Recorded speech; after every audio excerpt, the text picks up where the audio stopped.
Hi, and thanks for logging on to the Daily Dvar, and here's a brand new Halacha for you, and it's for Tuesday, the 20th day of October. Here we go. We have explained to you recently that you're not supposed to respond to anything during your Shmona Esrei, during your Amida. You're all quiet, somebody speaks to you, you don't even motion.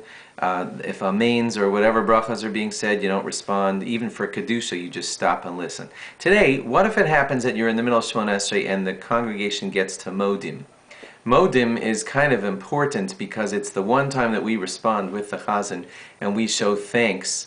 And for you to be left out of thanking God while everybody's thanking God is kind of questionable. So what's the right thing to do at a moment like that? The answer is that you should do this. You don't respond, because you can't say other things during your Shemona Esrei. However, because everybody's bowing and saying Modim, it would be bad for you to physically show or act as if you're not bowing along with them.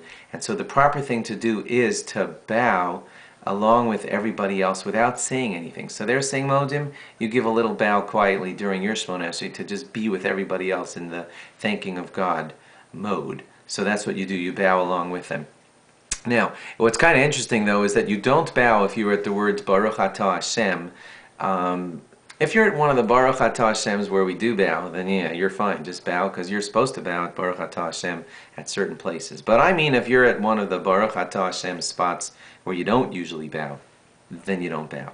Because we don't want to add any bowing places to the Shemona Esrei except for the four where you're supposed to bow. So if you're at another Baruch Atah Hashem spot in Shemona Esrei where there's no bow, then you shouldn't be bowing at that point. If you're at the beginning of one of the paragraphs, like Atachonin Larandas, unfortunately you can't bow right there either, because then it would look like you're adding an official bow spot at the beginning of a paragraph. You're not allowed to do that. The only appropriate time for you to give a little bow in the middle of your Shemona Esrei is if you're in the middle of one of the brachas. Not the Baruch Atah Hashem part, not the beginning of the paragraph, but this, all the fill-in words in one of the brachas. That's when you would bow. If you're at those words and they're saying Modim, you give a little bow along with them. If you're at the beginning of a paragraph or the end, then you don't bow along with them. Hope that was clear. If it's not, speak to your rabbi about more details on it. Thanks for logging on. Log on again tomorrow for more. Bye-bye.